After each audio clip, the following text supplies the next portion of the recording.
Let's turn back to Romans chapter 8.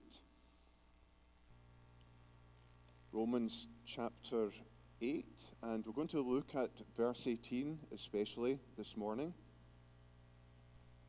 Romans 8, verse 18. For I consider that the sufferings of this present time are not worth comparing with the glory that is to be revealed to us. Have you ever asked yourself this question? Is Christianity worth it? Is being a Christian worth it? When you look at your life, maybe especially as you go on in the faith, you begin to count up losses. Losses of health, losses of loved ones, maybe losses of friendships, finances, job opportunities. And as these losses mount, as that suffering mounts, as these sorrows and pains mount, you do begin to wonder sometimes, maybe, is Christianity worth it? When you look at all the suffering that grows on this side, and you balance it with what you get from Christianity, is it worth it? Do the scales balance out in favor of, yes, it's worth it after all? And we make these kind of calculations every day, these profit-loss calculations. They begin when the alarm goes off in the morning. We hear the alarm and we know it's calling us to get out of bed and get going, and that means loss. A loss of comfort, loss of warmth. But most of the time we calculate, I'm going to lose that, I'm going to miss that, but it's worth it because I get to earn some money. I get to live life. I get to meet people. It's worth getting out of bed. Even at the end of the day, we're maybe sitting there reading or watching a show or watching some sports, and the clock is marching on, and we realize I'm going to have to lose some of this pleasure to get to bed. I'm going to miss out the end of this game, the end of this movie, the end of this book. But the loss of that is worth it because I'll gain in the morning. It'll be easier to get up and get going and go out and follow my calling. Maybe exercise. You are sitting at home, you're comfortable at home, it's warm, it's dry, it's painless, and you know it's time to go to the gym. And that involves loss. It involves pain, it involves sweat, it involves pushing yourself, it involves sacrifice, but you weigh it up and maybe 50-50, 50% of the time you say it's worth it. Because it will extend my life. It will help me live healthier. Same with eating. If we turn away from the desserts, we know that we lose a lot. But again, we maybe gain greater health and longer life. We think of perhaps study. We know there's exams coming up and tests, and we're going to have to give up time with friends, time with media, time on our hobbies, and commit ourselves to some painful, disciplined study time. But again, you calculate, I lose that in the short term, but in the long term, I might get a better job, or I might actually get a qualification or something like that. You realize it's worth it. So we make these calculations. It's very much part of life, isn't it? Okay, I lose this, but I gain that.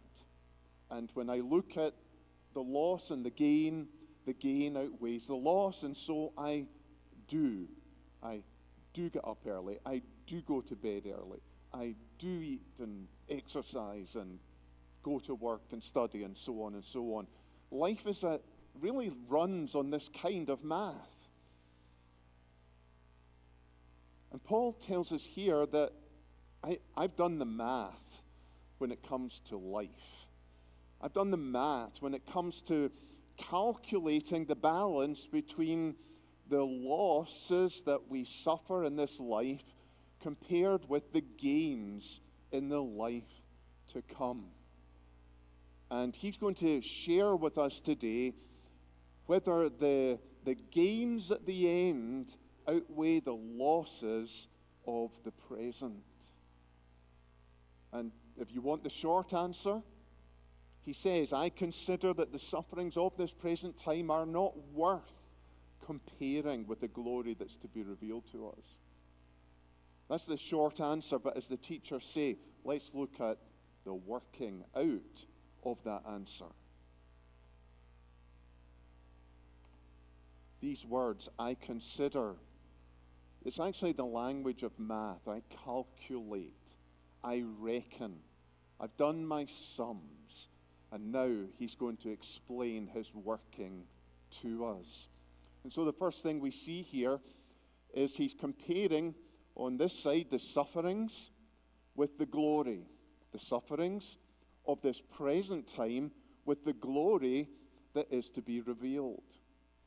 And he says, I've calculated that on this side, the sufferings of this present time are not worth comparing to the glory that is to be revealed to us. How does he get to that? Well, he tells us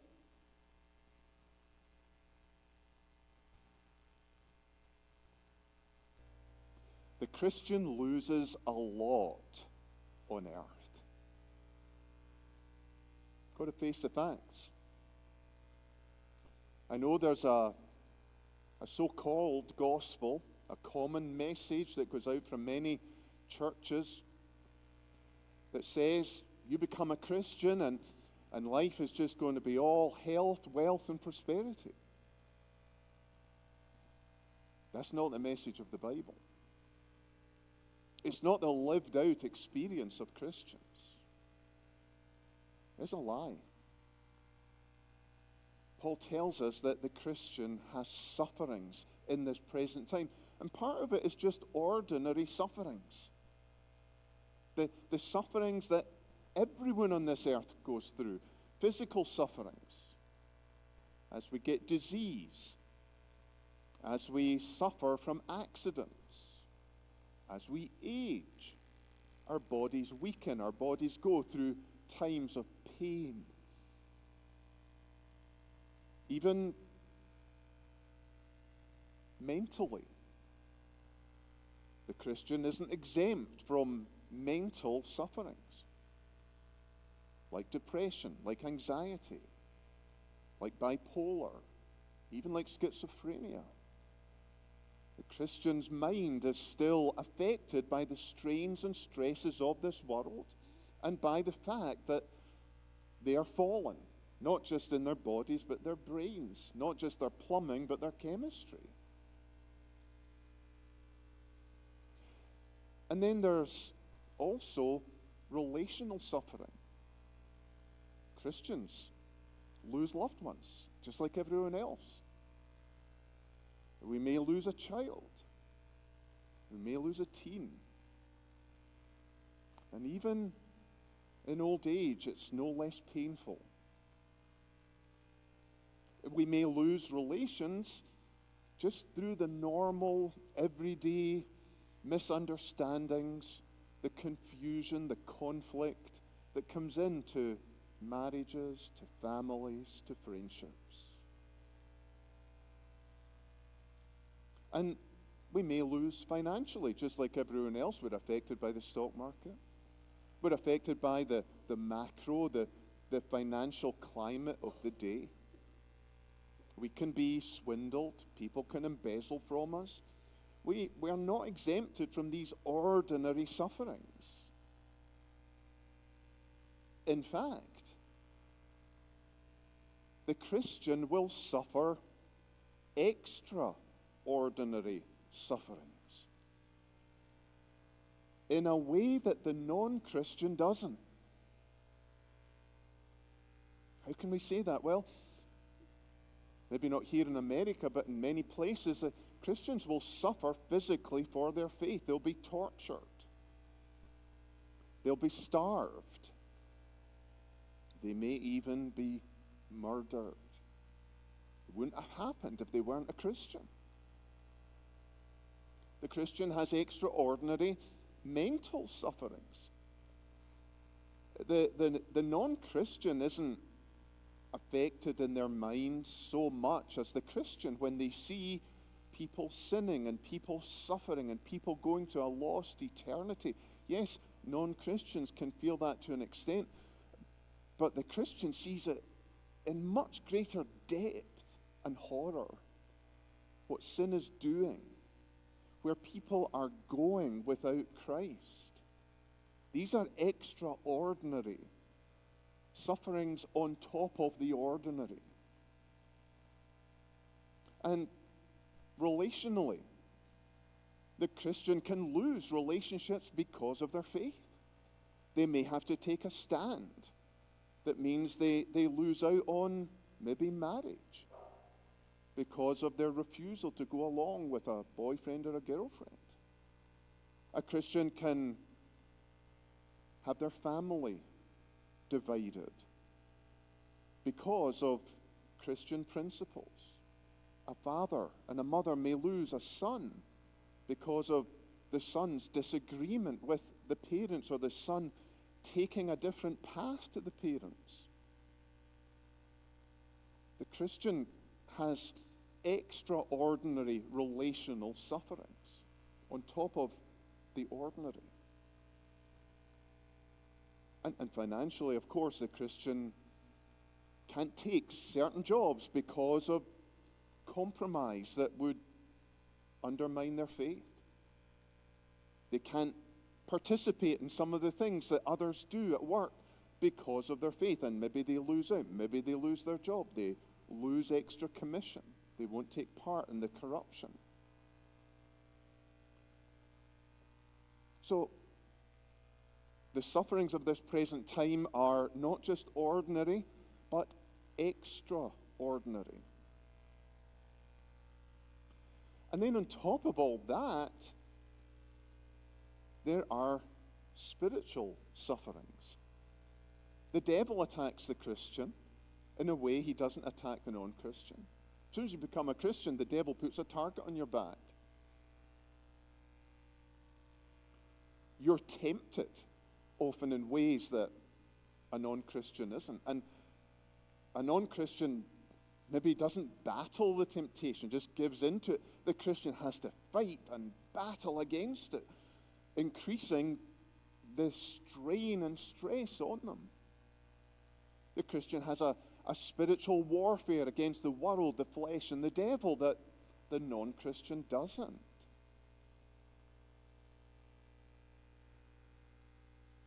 There's also the fact that God tests us, just as he did with Job. God tests the Christian to see if we will trust him, to see if we will prove his sufficiency. There's giving to God's cause, giving money maybe to support Christian education. And the non-Christian doesn't really have to bother with that. We may have to give up certain vacations, a certain quality of car or home because of giving to the Lord. The non-Christian doesn't have that. And then there's the Christian who serves. They give up time and energy and talents to serve the Lord in his church. So we don't just have ordinary sufferings. We don't just have extraordinary sufferings. We actually have spiritual sufferings in a way the non-Christian really knows very little about. And that's why we say the Christian loses a lot on earth.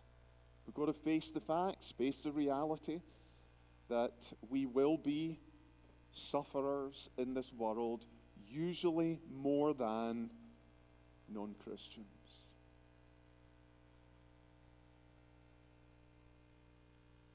So, if the loss is so great, if it's loss upon loss upon loss, is Christianity worth it?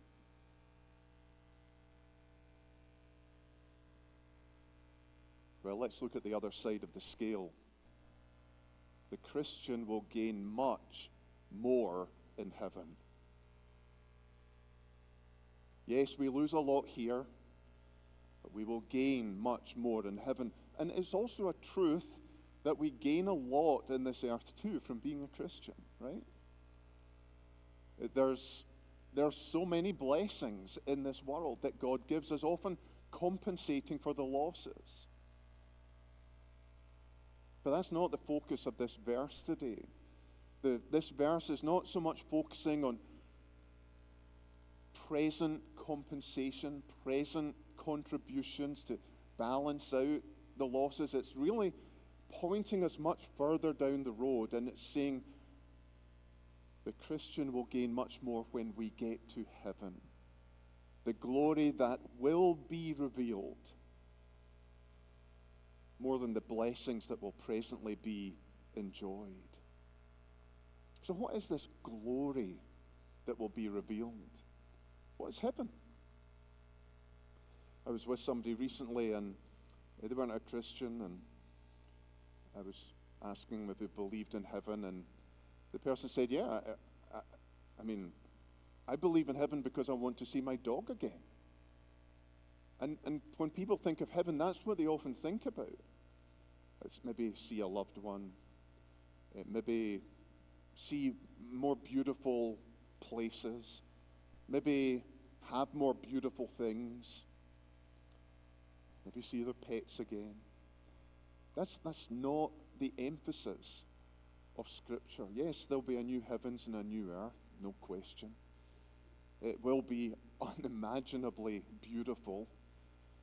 But the primary focus of the Bible when it comes to heaven is what will be gained in relationships. We read that call to worship where God says, I will be their God, and they shall be my people. And I will dwell among them, and I will wipe away every tear from their faces. That's relational. That's not about things. That's about a who. It's about God and his people. And what God is telling us here is a large part of the glory. It's not the only part, because even later in this section it talks about the creation being delivered, right? And the creation being freed from the bondage of sin. Wonderful. But the glory that is above all other glories, the experience that's above all other experiences, is not just seeing higher mountains and bluer oceans and purer rivers and living in more comfortable places. It's experiencing God in a way that we cannot even imagine. You think ahead and you think of the glory of peace, the peace that will exist between us and God, the joy that will be enjoyed in this relationship, the truthfulness, no more distrust or suspicion or misunderstanding, the holiness that will be enjoyed in this relationship, no sin to stain it or break it or strain it. Above all, the love that will be enjoyed. You know, if you've been married for a while and you've had a friendship for a while, you might go to a really beautiful place on work or business or on vacation, and you might be alone. And all you can think about is, if only my husband was with me, only my wife was, if only my children could see this. It's beautiful, But there's something missing because it's not being enjoyed in relationship. You long for not just your own satisfaction, but sharing it with another person. It can be very lonely when you're alone, even in the most beautiful place in the world. And this is what really is the essence of the glory that's to be revealed. It's enjoying the whole of the new heavens and the new earth in relationship with God. And experiencing perfect, constant, and eternal peace. Perfect, constant, and eternal joy. Perfect, constant, and eternal holiness. Perfect, constant, and eternal truth. Perfect, constant, and eternal love. That's what the apostle is bringing before us. That's what John was bringing before us in Revelation. It's the most satisfying, enjoyable, enriching, elevating, inspiring, and exciting relationship that you could ever imagine. You think of the thrill of an early part of a relationship. When there's that tension, there's maybe that uncertainty, anxiety, you're really, really enjoying getting to know this person. A boyfriend, a girlfriend, or maybe eventually getting to engaged and you have a fiance, and there's still that thrill and that excitement and that looking forward. And yes, once married, that fades a bit. And there's something deeper, more substantial, less obvious, less felt, but no less significant. Well, think of both of these together with God. That excitement of discovery, that excitement of the firsts you have with Him, that enrichment of enjoying everything that He has made in a whole new way, plus the depth of consistency and reliability and constancy and commitment. It's really beyond imagination or description. Especially when we think that it's all focused on Jesus. He will be there. He will be the shepherd. He will be the one who will wipe away all the tears from our eyes, who will send sorrow and anxiety and suffering and sadness fleeing, never to be seen again.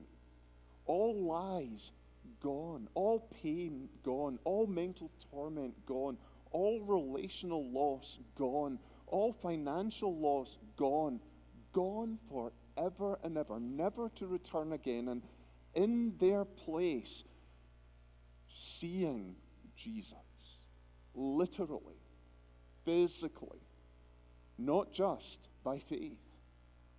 Seeing Him as He is, beholding Him, and never having to take your eyes off Him again. Not just that, but being with Him. Not seeing from a distance, but somehow or other, every single one of His people are going to be with Him.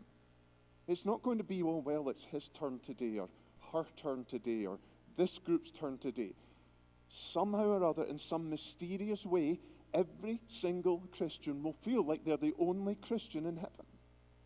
That they are as close to Christ one day as they are to the next. Seeing Him, being with Him, being like Him.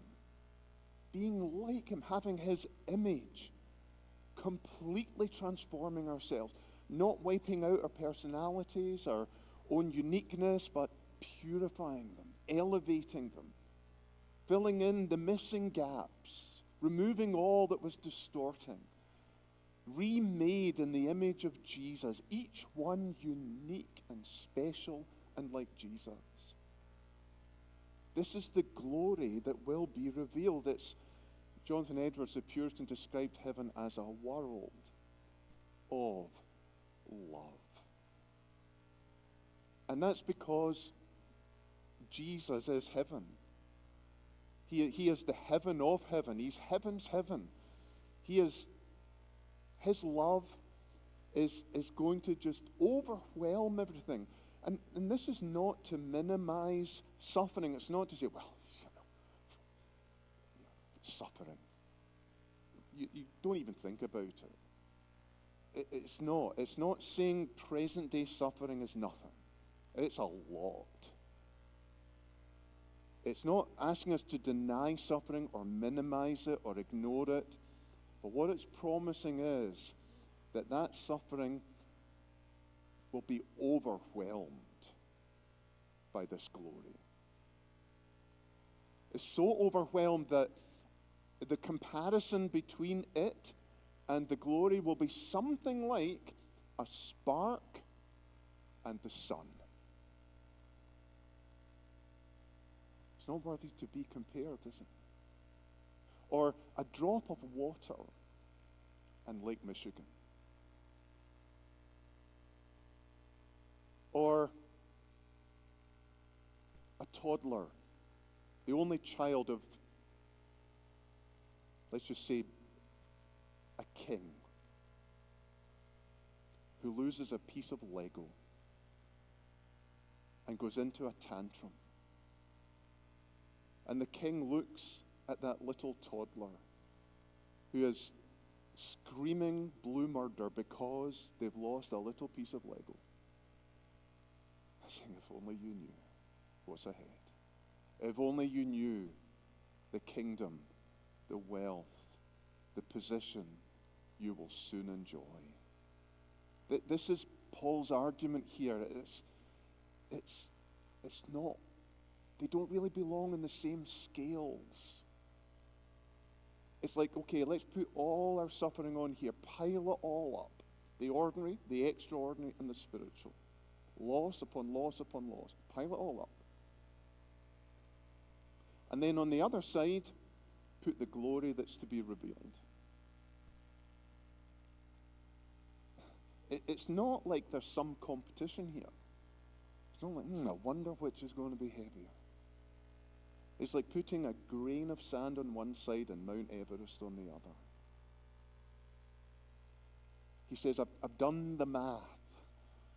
I've seen this world. I know what's ahead. And I'm here to tell you the answer. Is it worth it? Oh, it is so worth it. Jesus himself did this calculation. Remember in Hebrews it says, who for the joy that was set before him endured the cross. He looked at the suffering he was going through, the cross, and all the loss and agony that involved. And he compared it with the joy that was set before him, the joy of your salvation, believer. The eternity in heaven he was purchasing for you, and he said, no comparison, it's worth it. Their salvation, their joy, their heaven is worth it.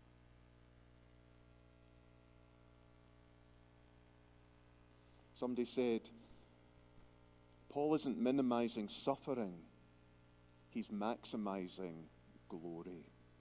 The argument isn't your pain is small, but the coming glory is so incomprehensibly large that even real, crushing pain cannot stand in comparison. Future glory shrinks present suffering. But before we finish, I want to just remind the non-Christians here, you will lose everything in hell without Christ. Remember that verse, for what does it profit a man to gain the whole world and forfeit his soul? This is another type of math, isn't it? He's saying, okay, you turn your back on Jesus, and maybe you gain a lot. Maybe you can enjoy things in this world that others can't and won't. You've looked at the world and you've looked at Jesus and you've said, I'll take the world.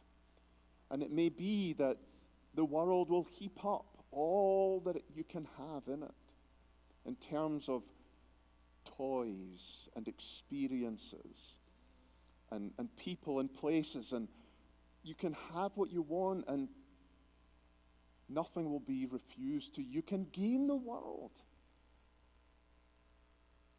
but you can lose your soul. If you don't value your soul, you don't treasure your soul, you don't care for your soul, you don't seek the salvation of your soul. He's saying, what's the gain? You put your soul on this side of the scale and it drops down with the weightiness and the worth of it. And on the other side, you put all that the world can give you, all the dollars, all the pleasures, all the power, all the positions, all the experiences of this world. Put them all on one side of the scale and it's like a grain of sand compared to this Mount Everest. What does it profit a man to gain the whole world and forfeit his soul? Nothing, he's saying. Here's math. The answer to this, you gain nothing and you lose everything. For what can a man give in return for his soul? Somebody who loses his soul for a few dollars or a few pleasures, or a few years of sin, at the end of your life, you've accumulated it all. You've lost your soul. And you bring all that the world has given to you and you say, can I exchange it for my soul? You can't give enough. You can't get enough. You cannot buy your soul back. The soul has to be bought by Jesus. Redeemed, a ransom paid for it. As soon as you believe in Jesus, your soul is worth infinitely more. You can gain him and lose everything else. And you realize, I lose nothing. And so, Christian sufferers, we asked, is Christianity worth it? Christian sufferers will gain so much more in heaven than they lose on earth that math will be instantly forgotten. We're making this calculation here below. Is all this loss of the Christian life worth it? And we total it all up and we total the future glory. And when we get to glory, we throw the scales away. We realize, what a fool I've been even asking this question, even trying this math. Is it worth it? Of course it's worth it. How could I ever think it wasn't?